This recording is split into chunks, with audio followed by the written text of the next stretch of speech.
На вашето внимание целият запис започва така.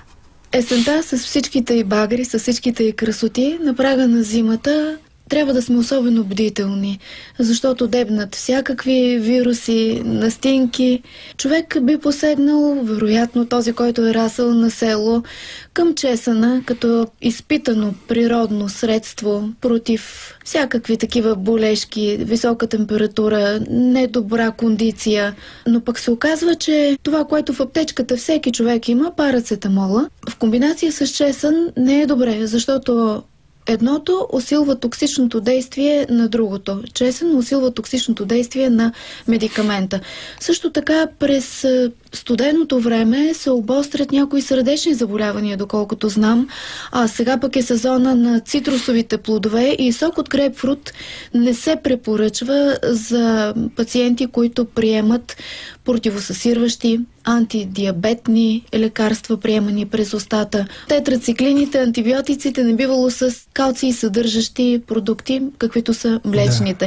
Да. Добре дошъл в студиото на доктор Георги Гайдурков, нутриционист, специалист по лечебно хранене, един от учениците и последовател на Лидия Ковачева.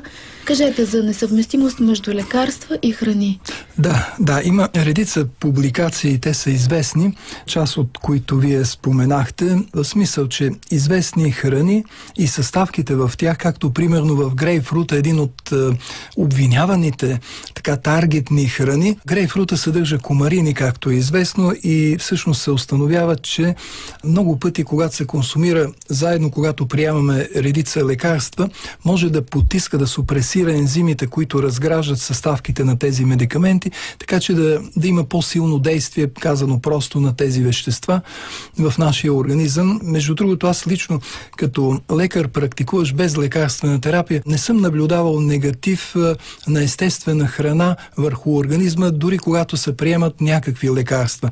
Но разбира се, добре е да се вслушаме в тези публикации.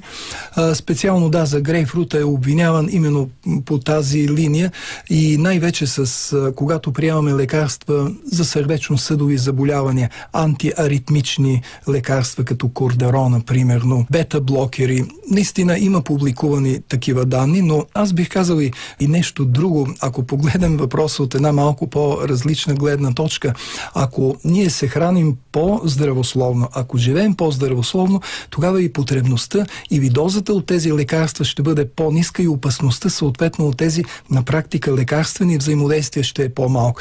Много по-голяма всъщност е опасността от лекарствените взаимодействия. Когато като лекари изписваме примерно повече от 3 медикамента, ние всъщност не знаеме какво става в организма. Но има и друго нещо. Когато приемаме естествена храна, веществата в нея, те са, така да се изразя, буферирани. Те са свързани с белтъчни вещества, с емулгатори и други преносни вещества, така че тяхната агресия спрямо тялото е много по-минимална, отколкото лекарствените взаимодействия, тъй като те са в персе, както наричаме, в чист вид, когато са като субстанции.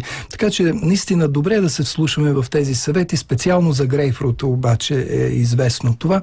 За чесъна по-малко и то главно комбинацията му с парацетамол, която сама по себе си, знаем, че е хубаво да избягваме, защото той е антипиретик, но също така намалява имунната система, потиска костен мозък, така че да ползваме медикаменти само когато наистина се налага, когато нашият лекар е преценил, а не да се самолекуваме, разбира се. Така че ако ние обърнем внимание на нашия начин на живот, можем до минимум да намалим всъщност опасността и от тези взаимодействия, когато сме здрави и нямаме нужда от лекарства. Но когато се случи така, ето, например, човек го заболява от гърлото, а то може би от носа да е тръгнало всичко, изобщо от носоглътката, се развива хрема, не дай си Боже, тя стига до белите дробове, усложнения се получават. Да започнем от едно болно гърло.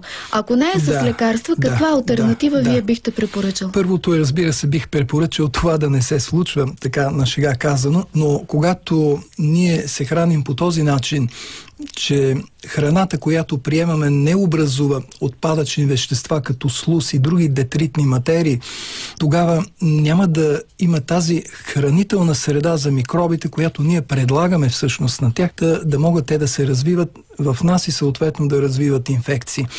когато имаме една голяма част сурова растителна храна. Нека да не забравяме, че само след дни, да кажем, ще настъпят така наречените коледни пости. Те не случайно по традиция са предвидени за този период, тъй като, както е известно, не само респираторни инфекции, по принцип и хронични заболявания, примерно стомашно-чревни и много други всъщност, се обострят есенно-зимния сезон или пролетния, не случайно тогава са дългите пости. И ако ние сложим един период, в който имаме повече сурова храна и всъщност избегнем токсични храни, които дават много отпадни метаболити. Примерно, млечните продукти са добри, но трябва да бъдат с дадена доза, защото те образуват много слузни вещества и когато тази слуз е повече по нашите лигавици, тя е благоприятна среда за развитие на бактерии, на микроби въобще, включително и вируси. Микробният причинител е едната страна на процеса, а другата, много по-важна, бих казал, е гостоприемника, т.е. ние самите, и това е полето, върху което ние можем да влияем много силно. Микробите са част от екосредата. Примерно туберкулозни бактерии има постоянно във въздуха, но ние не се разболяваме от тях, т.е. те нямат хранителна среда. И ако ние поддържаме тази вътрешна хигиена в тялото, много по-малко ще се налага нуждата от ползване на лекарства. И да предположим, че вече е станало нежелано, гърлото боли. Това означава ли, че трябва да се ограничат млечните продукти? При всеки случай аз бих предложил, разбира се, винаги под контрола. Нека да е на лекаря, защото трябва да се прецени общото състояние, конкретиката. Може би този човек приема някакви хронична терапия постоянна. Тогава това нещо се адаптира конкретно, но за един клинично здрав човек, развил такава инфекция, да кажем, 2-3 дена, ако той остане на сурови храни, много по-бързо минава този процес, защото организма евакуира тези токсични материи, тези колонии отмират спонтанно. Най-просто казано, ако ползваме повече сурови плодове, зеленчуци, пресно изцедени сокове, така модерното смути в днешно време, тогава по много лесен начин това си отива. Разбира се, има и помощни средства, но нека да подчертая, че те наистина са помощни, т.е. те са допълнения, а не основа. Основата е храната. Тялото е съставено от храна и ако ние сменим храната, ние сменяме на практика субстанцията на тялото. Помощни средства, да кажем, като клеева тинктура. Тя е нещо като един естествен антисептик, може дори условно да кажем един естествен антибиотик. Има редица други вещества, природни, които укрепват имунна система, като ехинация, примерно, като чай от котешки нокът, като така популярния базак, ниския бъз, който расте у нас, е един, знаем и от нашите класици, изтъкван като един имуномодулатор, много, много успешен.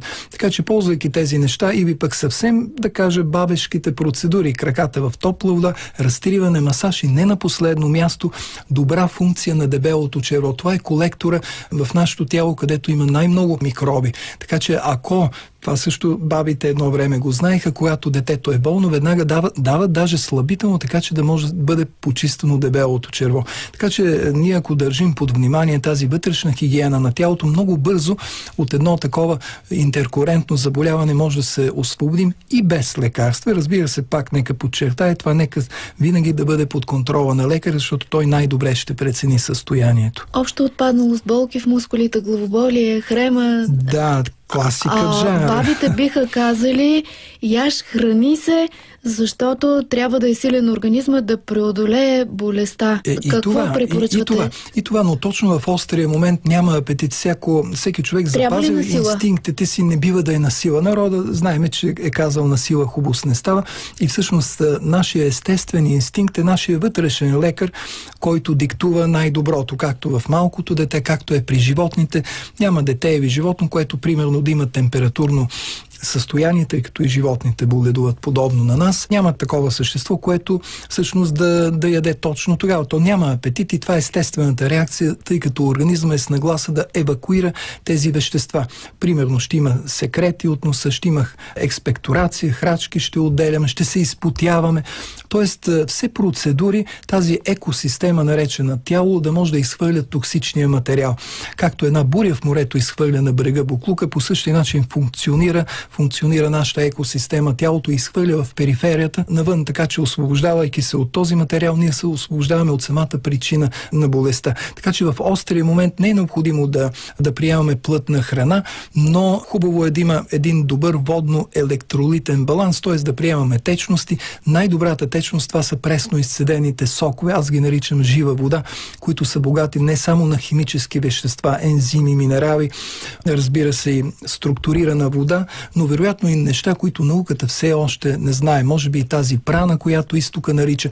Най-малкото имат ензимни системи, което знаем, но един фреш, един пресно изцеден сок няма равен по себе си. Никой чай не е толкова силен, колкото него. Благодаря ви за съветите, доктор Георги Гайдурков.